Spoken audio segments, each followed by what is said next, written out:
Bismillahirrahmanirrahim. Alhamdulillahi rabbil alamin wassalatu wassalamu ala sayyidina Muhammadin wa ala alihi wa sahbihi ajma'in thumma amma ba'd. Me emrin e Allahut, mëshirues, mëshirbërës, mëshirplot, falenderimet janë për Allahun xhalla xjalaluhu.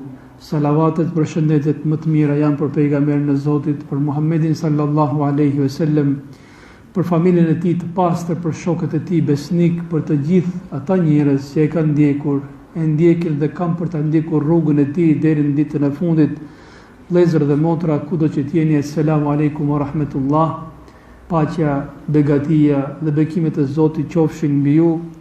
E lutim Allahun xhalla xjalaluhu të na tregojë rrugën e drejtë, siç është ajo, dhe të na jap forcë ta ndjekim atë rrugë, të na tregojë dhe rrugën e gabuar, siç është ajo, dhe të na jap forcë të largohemi asaj rruge.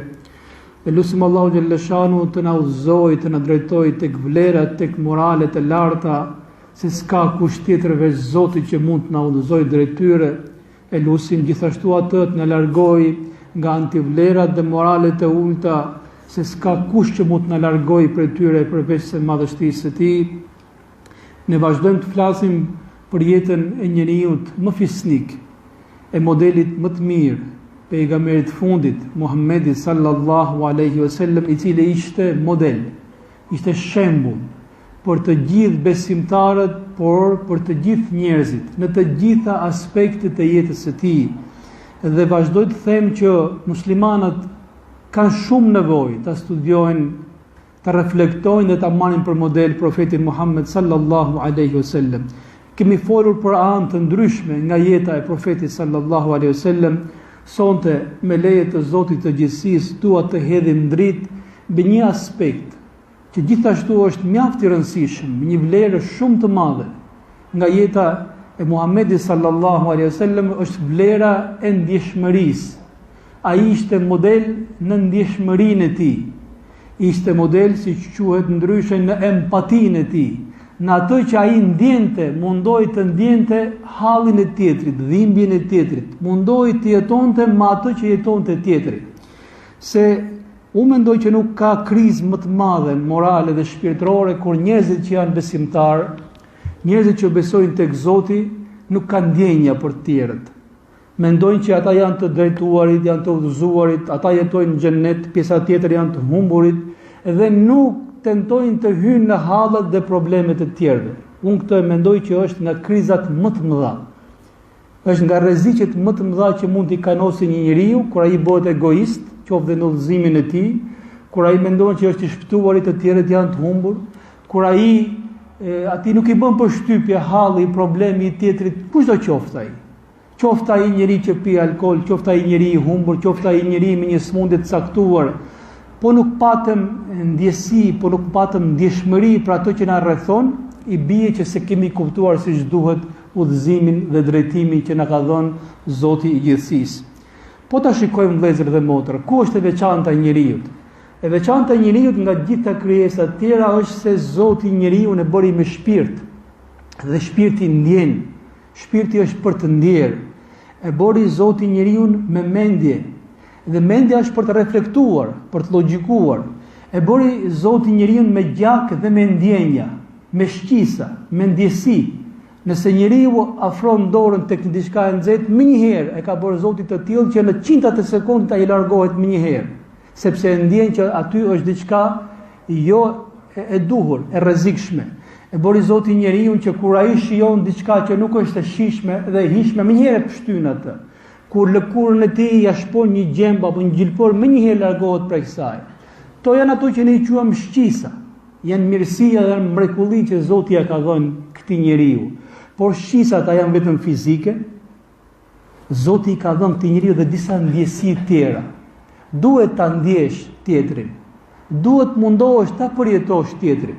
Dhe këtë e bën ai që meriton emrin njeri dhe parsisht duhet ta bëjë një besimtar. Kjo është e veçanta e njeriu. Zoti pse i bori pejgamberët njerëz dhe nuk i la melekët të jenë pejgamber? Melekët janë më të pastra, melekët kanë forcë më të madhe, janë krijuar prej drite, nuk bëjnë asnjëherë gjuna, por Zoti të dërguarit e tij nuk i bori prej engjëve. Sepse shkurt engjëjt nuk mund të ndjejnë ato që ndjen njeriu. Ata nuk mund të gëzojnë bashkë me njeriu se se din që është gëzimi, nuk mund të vuajnë bashkë me njeriu se se din që është vuajtja. Kurse pejgamberët e Zotit kur janë njerëz, ata ndjejnë hallet e tjerëve. Ata janë mesin e tyre duke ndjer gëzimin, duke ndjer hidhërimin, duke ndjer smundjen, duke ndjer vdekjen, se janë njerëz si puna e tyre. Pse Zoti Muhammedin sallallahu alaihi wasallam, profetin e fundit, e bëri të tillë që ai të ketë kaluar të gjitha rolet e jetës që mund të jetojë një njeri. Ishte jetim, por dhe komandant triumfator, i varfër, por dhe i pasur, i ri beqar, por dhe i martuar. Ishte prind, ishte gjysh, njeri që kishte humbur disa gjëra në jetë, por njeri që edhe pati fitore të mëdha në jetë. Të gjitha rolet që mund të kalojë një njeri në këtë jetë, të gjitha rolet pak a shumë i ka bërë dhe profeti Muhammed sallallahu alaihi wasallam. Pse Zoti pikërisht profetin e fundit e zgjodhi të ishte i tillë, e para vëllezër dhe motra, që ai ishte model për të gjithë njerëzit. Të mos thotë dikush që nuk e ka provu Muhamedi alayhi salam çfarë është varfëria, më pyetni mua çfarë është varfëria. E ka provuar dhe varfërinë, e ka provuar dhe pasurinë, edhe humbjen, edhe fitoren, edhe të qenit tek, por edhe i rrethuar nga njerëz tjerë që nuk e linin që uji abdesit binte në tokë. Të gjitha këto i ka provuar profeti sallallahu alaihi wasallam, prandaj themi që ai është model për çdo njeri. Çfarë do të qoftë ai njeriu? Dhe e dyta, pse Zoti e ka bërë pejgamberin e tij të fundit të jetë i tillë që ai t'i ndjente të gjithë njerëzit. Të gjithë pa përjashtim t'i ndjente profeti Muhammed sallallahu alaihi wasallam. Kur Zoti flet për mirësinë e madhe që i ka bërë këtij ummeti, pra muslimanëve, në lidhje me Muhammedin alayhis salam, ka bërë një përshkrim shumë interesant, vëllezër dhe motra. Qad ja'akum rasulun min anfusikum. Ju ka ardhur juve o njerëz një pejgamber nga mesi juaj. E njihni atë, ja njihni atij familjen. Edhe ai njeh juve.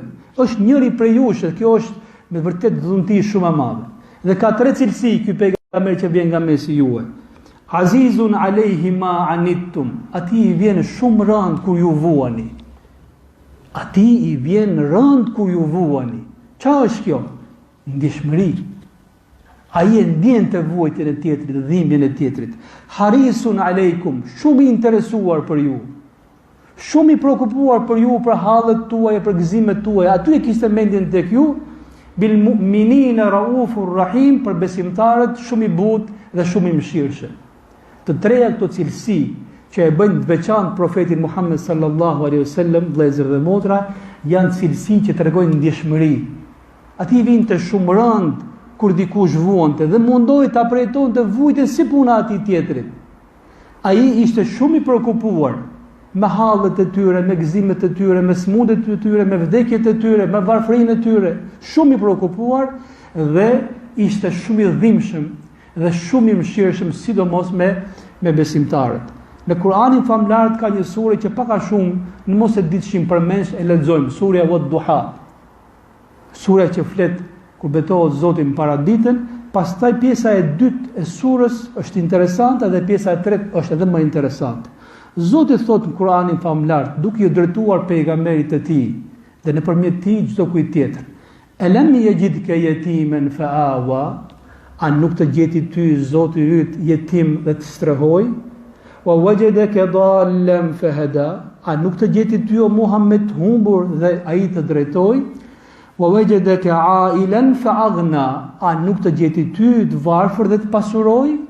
I kujton Zoti pejgamberi sallallahu alaihi wasallam të kaluarën e tij, të gjeti Zoti jetim dhe të strehoj, të gjeti Zoti të humbur dhe të udhëzoj, të gjeti Zoti të varfër dhe të pasuroj. Kjo është pjesa e mirësisë. Çfarë thon ajetet tjera? Atëherë thot Zoti, ndjeje, ti je i ndjeshëm. Fa amma al-yatima fala taqhar. Atëherë jetimin mos e shtyp jetimin. Se ti je nga ata që ke provuar vetë çdo të thotë ti je jetim. Ty të kam bërë të tillë që të rritesh si jetim, që ta dish çfarë është jetimi. E ta mësojsh ummetin tënd çdo të thotë ti je jetim, prandaj asnjëherë mos e shtyp jetimin. Faktikisht, a mendon kush se pejgamberi sallallahu alaihi wasallam mund ta shtypte jetimin?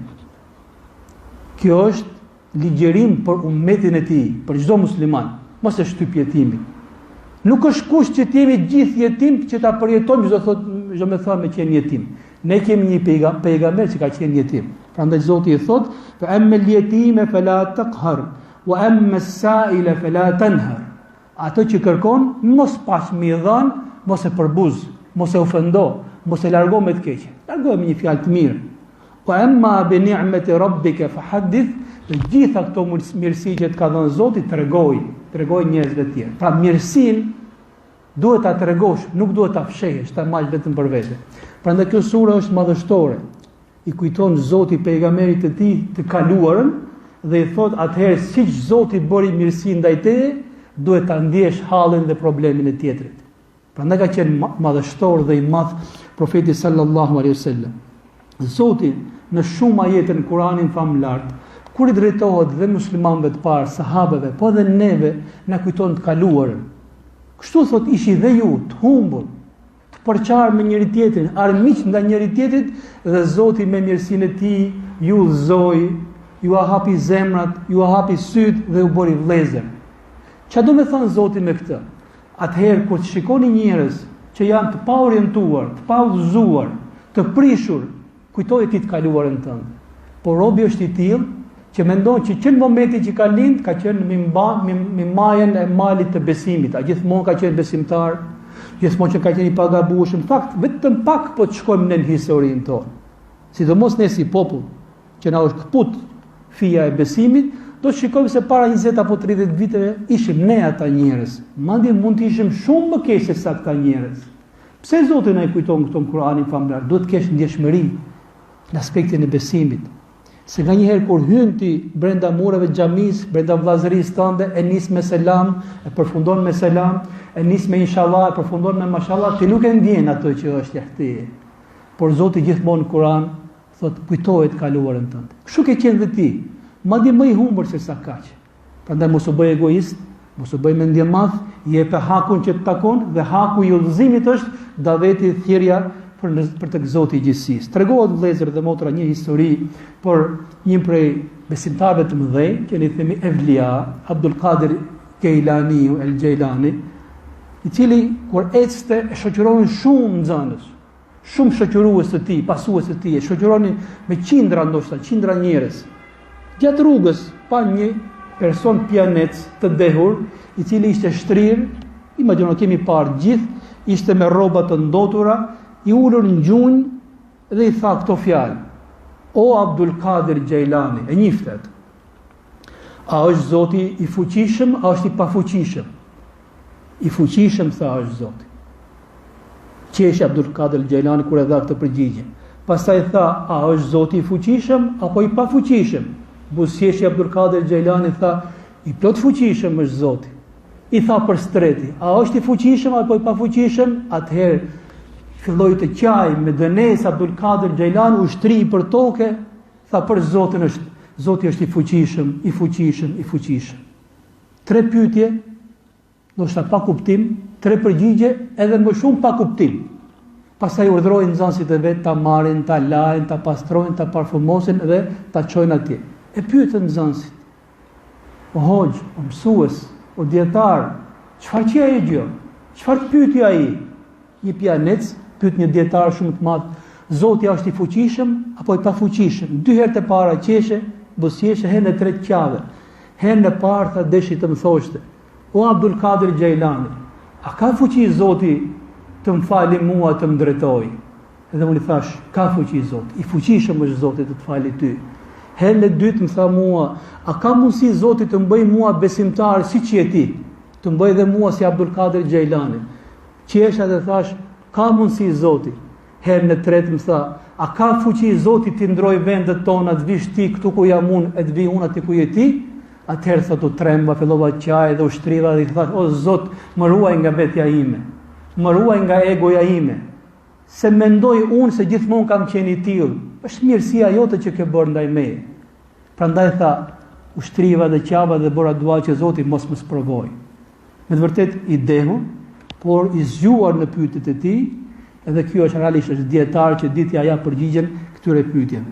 Kjo mendoj që është një moment shumë i rëndësishëm, vëllezër dhe motra. Po s'patëm ndjeshmëri, edhe për ato që është jashtë nesh, për dhimbjet e tyre, për hallet e tyre, për sikletet e tyre, do kemi shumë vështirësi që të bëhemi sebeb ne për udhëzimin dhe orientimin e njerëzve të tjerë. Sot kemi shumë egoizëm, kemi shumë konflikte, kemi shumë mosmarrveshje, kemi shumë debate. Një nga sebepet kryesore të këtyre diku është se njerëzit nuk kanë ndjenjë për tjetrin, nuk kanë ndjeshmëri për tjetrin. Sot tjetri e hedh mbeturinën e tij, të shtëpisë së tij, tek dera e shtëpisë tënde. Pse vallë hedh atë? Ai nuk ka ndjeshmëri. Po ta pyeste veten, po të isha unë i zoti kësaj shtëpie, a do më pëlqente të ma hidhte dikush mbeturinën në derën time? Po ta bënte njeriu këtë pyetje, nuk do e bënte këtë veprim. Sot kur parkojmë makinën, e parkojmë në atë formë që bllokojmë tjetrin, sepse nuk e pyesim veten tonë, po të isha unë, a do doja të ma bëjnë tjerët diçka të tillë? Sot kur dikush kalon në orën 12 natës vetëm vërtet, edhe kur flet në telefon apo vetëm vërtet. Sepse ai se mendon, po të isha unë në shtëpi në këtë orë duke pushuar, a do të dëshiroj që dikush të bërtiste, apo të shante, apo të ofendonte, apo kur dikush kalon pshtyn apo bën një veprim të tillë. Njerëzit po ta kishin këtë ndjeshmëri, të ndjesi, do ta frenonin shumë veten e tyre. Një nga arsyet kryesore që ne si njerëz jemi në këtë gjendje është se ka rënë ajo që quhet empatia, ndjeshmëria, ndjesia. Dhe unë mendoj që nuk ka si besimi ilaç për këtë smundje. Prandaj shikoni Islamin këtë fe madhështore se si e forcon ndjenjen e ndjeshmërisë tek njeriu. Pse ka urdhëruar Zoti agjërim? Të kesh ndjeshmëri për personin që nuk ka për të ngrënë. Dhe ndjeshmërinë ta jetosh fizikisht, jo me fjalë bukura. Ne kemi kaluar muajin Ramazan, Zoti na e pranoft të gjithëve. Por ama askush prej atyre që ka agjëruar nuk mund të thuash që s'dish do të thotë ti je i pangrënë. E din gjithë do të thotë i pangrënë. A mund të harroj mas Ramazanit. Do e kujtoj kismet vitin tjetër. Ama një person që agjeron, ti je sigurt 1000% është shumë i ndjeshëm ndaj atij që s'ka për të ngrënë. Çdo të thotë ti je në namaz me një saf, në udhëheqjen e një imami, i pasuri me të varfrin, punëtori me dietarin apo politikanin, ta ndjesh vllazërinë fizikisht aty, gjithë me të. Çdo të thotë të bësh haxh, veshësh ihram, ta shikosh e ta ndjesh, çdo të thotë ka krijuar Zoti raca të ndryshme, popull të ndryshëm, ngjyra të ndryshme, zakone të ndryshme, e ti je thjesht një prej këtyre milionave. Dhe nuk është të thonë se je më i miri tek Zoti. Të ke menduar që i bardhi është më i mirë, po ke përpara ty nga ato që se kanë lëkurë në bardh, që janë shumë më të devotshëm, janë shumë më të mirë, janë shumë më të sjellshëm, atëherë ti e kupton dhe e ndjen që pas ka shumë krijesa të Zotit. Pas ka shumë si puna ime, madje pas ka shumë më të mirë se sa puna ime. Pse kjo fe na thot shkoni vizitoni të smurët? Sepse ai që shkon dhe viziton smurin e ndjen çdo të thotë ti je i smur. E dini atë hadith kur thot Zoti në hadithin kudsi, i thot ditën e llogarisë njeriu. Shikoni çfarë hadithi është. Robi im thot, unë u smura e ti s'merdhe për vizitë. I pastër dhe madhështori e ti o Zot, thot robi, e ku smuresh ti, Zoti i gjithësisë? Thot, a se dëgjove që një prej njerëzve, që ti e dëgjove atë, ishte i smur dhe nuk i shkove për vizitë. Po ti shkoja ati për vizitë, do të mëgjeje mua të koka e ti. Prandaj është mirë vizita të ke smuri, se minimumi robi kujton çdo të thotë ti je i shëndetshëm. Edhe kur smuremi ne, e kuptojmë se çdo të thotë ti je i smur. Prandaj preferohet, ka sevap shumë të madh të shkosh në smurit. Pse na nxit kjo fe të marrim pjesë në për xhenaze?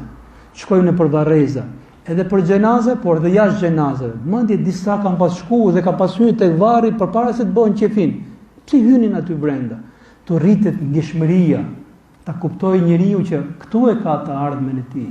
Edhe çdo gjë përveç kësaj është një mashtrim i cili ka për të mbaruar një ditë. Pse na thot profeti sallallahu alaihi wasallam, nuk do të besoj dikush për jush derisa të dojë për vëllain e tij ato që don për veten e tij. Domethënë kur të arrijë ndjeshmëria në këtë pikë, që të duash për vëllain tënd ato që do për veten tënde, nuk të plotësohet besimi. Edhe nëse do të jesh për atyre që preferon vëllain tënd, kur ti vetë ke hall, ti ke ngritur një gradë shumë më e lartë, që quhet grada e itharit, e preferon tjetrin mbi veten tënde. Pse thot profeti sallallahu alaihi wasallam, ky ummet është si puna një trupit vetëm. Nëse një gjymtyrë e trupit vuan, ka halle, ka probleme, gjithë trupi mobilizohet me temperaturë, me dhimbje dhe nuk flet gjithë natën. Sepse don pejgamberi sallallahu alaihi wasallam që muslimanët paktën për njëri tjetrin të kenë këtë nivel ndjeshmërie. Apo si thuash ti, rëndësi ka që unë jam mirë, familja ime është mirë, xhamati im është mirë, xhamia ime është mirë, ka mbaruar bereqeti dhe forca e këtij ummeti dhe jemi në këtë gjendje që jemi sot. Ti numëro miliardat, numëro shifrat. Forcë nuk ka, bereqet nuk ka, sepse nuk ka ndjeshmëri ndaj vetë muslimanëve me njëri tjetrin.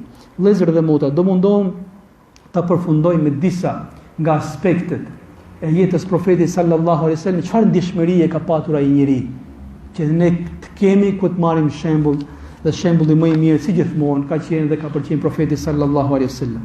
Thonë që ai kishte ndjeshmëri të tillë që e niste namazin si imam me niyetin për ta zgjatur atë, por kur dëgjonte zërin e një fëmije që qante, i binte shpejt namazin. E nxitonte dhe e mbyllte shpejt namazin. Nuk e thotë se nuk i bëte rekatet, nuk i bënte rukun dhe sejdët, por nuk e zgjaste namazin. Edhe e pyesnin, thoshte, mendoj se në çfarë gjendje është nëna atij fëmije që është duke fal namazin. Pra e vendoste veten e tij, edhe pse ishte burr, në vendin e nënës atij fëmije. Me vërtet, kur qan një fëmijë, qan më të madhe, si ndihet nëna? A është e përqendruar me nëna? Jo thjesht nëna atij fëmije, po gjithë xhamati nuk përqendrohet më dot. Edhe e mbaronte shpejt namazi profeti sallallahu alaihi wasallam dhe ka pas nga porositë kryesore, i thoshte imamëve mos u bëni fitne si imami. Çfarë fitne mund bëhet imami? Ta zgjasni namazin tuaj, gjasme për treguar devotshmëri, se pas jush është plaku i vjetër, është punëtori, është hallexhiu, është ai që pret ikin punë, është ai që ka marrë leje për ditë në xhumë 20 minuta apo gjysmore, ti vazhdon 1 orë, 1 orë gjys, 2 orë dhe i prish punë tjetrit. Mos u bëj fitne dhe sprov për tjetrin. Ky është pejgamberi ynë sallallahu alaihi wasallam. Të tillë moral kishte ai, të tillë moral kërkon edhe prej nesh. Kjo tregon ndjeshmërinë, ndjesinë e madhe që kishte profeti sallallahu alaihi wasallam. Një herë ka treguar një histori që gjithë e dim atë histori. Historinë e një gruaje jo të ndershme, imorale, që kishte një vesë që ne e quajmë është gjunah shumë i madh, imoraliteti, zinaja. Por thot kjo grua duke ecur në shkretir në mes të vapës, siç është transmetuar, hyri me një pus, piu ujë dhe kur doli pa një qen i cili dhe ai kishte etje, por nuk hynte dot pintu. Dhe kjo grua, shikoni çfarë duhet përcjell, ndjeshmëria. Kjo grua i tha atij qeni, unë e di se çfarë halli ke ti, se para 5 minutash isha unë si puna jote. Hyri thot, e mbushi këpucën e saj apo me ujë dhe tentoi që të dali prej pusit, por me këpucën në gojë që mos i derdhet dhe duke u ngjit sipër. Një veprim i sforcuar, pra nuk ishte zbritje normale dhe dalje normale. Edhe i dha ujë të pi atij qeni. Zoti thot, me atë veprim e fali atë grua. Pse e fali atë grua? Se kjo është tregues i lartë ndjeshmërie. Kjo është tregues i lartë mëshire dhe kur robi bën mëshirë, Zoti është më i mëshirshëm se sa robi i tij. Pse e tregoi profeti sallallahu alaihi wasallam? A thjesht për thënë që Zoti i fal gjunahet? Jo, për thënë dhe ti. Shive se ke shumë raste por ti nuk ke ndjeshmëri. Nuk është kush patjetër të dali një kafshë apo një qen apo duhet të kesh ndjeshmëri ndaj të tjerëve, ndaj hallit dhe ndaj problemit tjetër. Profeti sallallahu alaihi wasallam në betejën e Uhudit kthehet nga betejë e Uhudit. Betejë shumë e vështirë. Një numër i madh i sahabeve me në krye Hamzain radiallahu anhu bin shahid. Shumë i vrarë shpirtërisht pejgamberi alayhis salam. Shumë prej familjeve dilnin dhe hapnin sytë s'po gjeni njerëzit e tyre. I fundi që vinte mas ushtrisë ishte profeti sallallahu alaihi wasallam. Këtë histori tregon vetë ky djalosh, i quajtur Bashir ibn Aqraba. Jati i tij kishte rënë shahid në betejë. S'kishte njëri tjetër ai. Vin thot edhe hapte syt. Ku është babai i tij? Nuk e gjen atë. Në fund vjen profeti sallallahu alaihi wasallam dhe ai thot ja Rasulullah, ku është babai im? Dhe fillon të qan. Profeti alayhis salam ndal devën e tij, zbret, shkon dhe përqafon fort këtë fëmijë. 10 vjeç, 12 vjeç, në këtë moshë imagjino. E përqafon fort atë. Përqafimi thon vëllezër dhe motra, është tregues i madh ndjeshmërie. Ka njerëz që në momente të caktuara janë duke rënë për tokë dhe një përqafim, një shtrëngim e forcon atë. Këtu e ka pas profeti sallallahu alaihi wasallam, ndoshta edhe ato që edhe selamin, edhe përqafimin dhe afrimin, domethënë, edhe fizikisht imagjino të përqafoj profeti sallallahu alaihi wasallam. Atë ngelet hall dhe problem më në jetën tënde. E përqafoi fort atë dhe i tha: "Si e ke, a ke dëshirë që unë të jem babai yt dhe Aisha të jetë nëna jote?" Këtë sot e mrapa. Ai vazhdon të qante, po tashmë ndoshta prej gëzimit. Pastaj tha profeti alayhis salam, i vendosi dorën e tij, vendosi mbi kokën time. Dhe thot, më merre goja dhe u lut pejgamberi sallallahu alaihi wasallam që ma heq Zoti këtë siklet. Thot dhe më pyeti se ke emrin, ai tha Bahir, tha ti tha nuk e ke Bahir, po ti do ta kesh emrin Beshir. Beshir do thot njeri që ka si hariq, njeri i gëzueshëm. Thot, shikoni sot, thot, unë thot, emrin e kam Beshir nga profeti sallallahu alaihi wasallam. Humba babain tim, por më bë baba profeti Muhammed sallallahu alaihi wasallam. Shikoni kokën time që është e thinjur e gjitha përveç pjesës që ka vendosur në dorën pejgamberit sallallahu alaihi wasallam, ishte e zeza, nuk thinje. Ajo pjesë, thot dhe më merre goja dhe flas siç më shikoni sot. Kjo është shembull me tregu ndjeshmërinë e madhe që kishte profeti Muhammed sallallahu alaihi wasallam. Realisht momentet caktuara ka njerëz që për Zotin presin një fjalë prej nesh. Një përjetim, një shtrëngim dore, një përqafim me shtrëngu tjetrin dhe i duket se i ke dhënë gjithë botën atij njeriu. Kur jemi në këto halle e kuptojmë se çdo të thotë. Gjithë marrin pjesë në për xhenazë vëllezër dhe motra. Edhe ndoshta sa bën përshtypje se na bën si zakon. Marrin pjesë ka 20, 30, 50. Ama kur na bën vaki neve e kuptojmë se sa gjë e madhe që ka të marrësh pjesë në xhenazën e tjetrit, në hallin e tjetrit.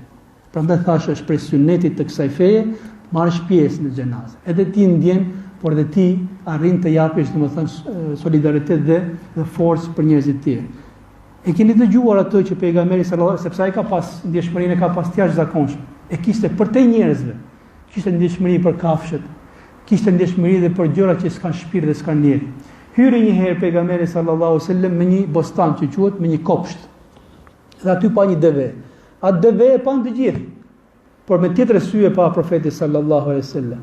U afrua, ja fërkoi kurrizin e saj dhe deves i rrodhën syt lot. E pyeti ja Rasulullah, ç'është kjo? Tha, kjo deve mua ankua mua për të Zotin e saj.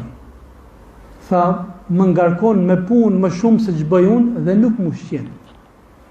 Të ketë frikë Zotin pronari kësaj deveje. Çfarë ndjeshmërie te kafshët, ai ndjente ato që ndjen kafsha dhe përcillte këto ke njerëzit duke thënë që ju mund të merrni sevape, por mazallah mund të merrni dhe gjunahe shumë të mëdha ndaj kafshëve. I kërkohet një besimtari të ketë ndjeshmëri dhe për gjën e gjallë, dhe për kafshë. Kështu kanë qenë historikisht musliman. Shihni musliman. Historikisht qendi kanë mbajt, historikisht xhamit tona kanë vend për Zot që vinë han, për Zot që flen. I keni parë gjithmonë në fole janë xhamit e muslimanëve. Pse? Aty ka vend për ata që bëjnë sejdë, ka vend për rrugtarin, për ato që ka hall, po ka vend dhe për Zot, për krijesat e Zotit. Se ne kemi ndjeshmëri. Se kemi vetëm për njerëzit, e kemi për gjithë gjallësat, gjithë krijesat e Zotit të gjithësisë. Pse përmenda që ndjeshmëria e pejgamberit alayhis salam i ka pas të kaluar dhe gjën e gjallë. Njerëzit po, gjallësat po, por edhe ata që s'kan shpirt. E dim historinë kur profeti sallallahu alaihi wasallam mante hutbën në Medinë. Një kohë të saktuar hutbën kur e mbante ishte mbështetur me një trung palme, trung hurme, s'kishte mimber. Dhe thuhet se një prej grave që kishte ose bashortin e saj apo dikon nga familja e kishte marangos, tha ja Rasulullah, ne duam të të shikojmë ty kur flet dhe të dëgjojmë më mirë. E thuhet që ajo propozoi që burri i saj të bënte një mimber me 3 shkallë. Kjo është historia e mimberit. Shumë interesant për një gruaj, për një xhamati dhe. Në kohën e pejgamberit sallallahu alajhi wasallam, sheh bereqetin e këtij ummeti. Çdo kush ka bereqetin e këtij ummeti. Profeti alayhis salam filloi të mbaj hutbë në mimber. Një ditë prej ditësh, ditën e xumë, u dëgjua një rënkim, një zë sikur qante dikush në xhami, apo jo? Historia e tregon këtë, s'po e tregoj unë.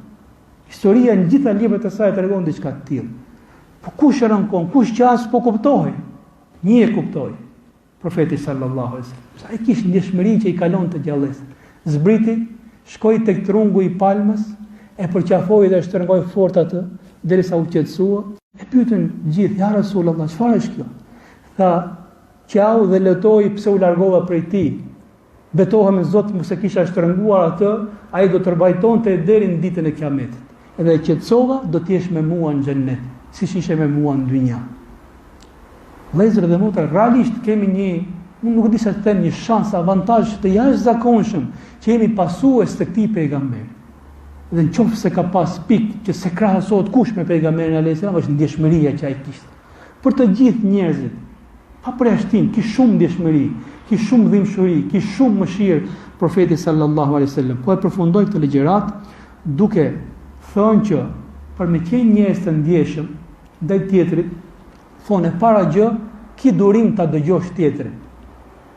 Ndoshta tjetri nuk ka nevojë shumë për ndihmën tënde, por thjesht dëgjoja hallin deri në fund. Por dëgjoja me shpirt, jo me vesh. Se ne dëgjojmë tjetrin, por me vesh. Bëjmë sikur e dëgjojmë, por ai e din që ti s'po e dëgjon atë.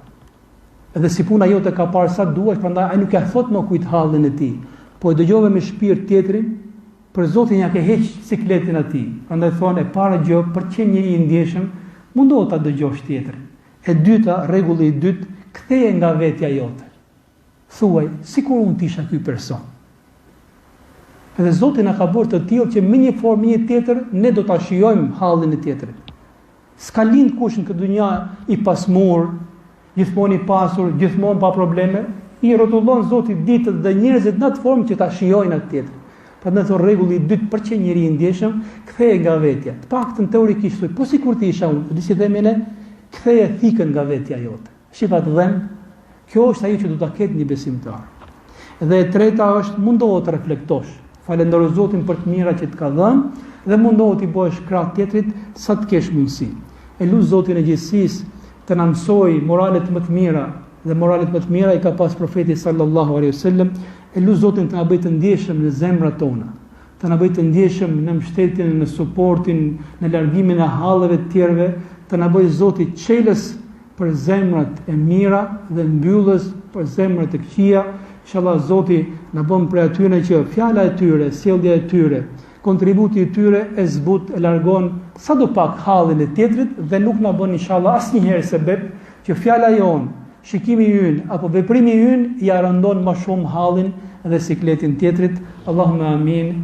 Amin. Alhamdulillahi rabbil alamin. Zoti ja shpërblet me të mirët gjithëve. Wassalamu alaikum wa rahmatullahi ta'ala wa barakatuh.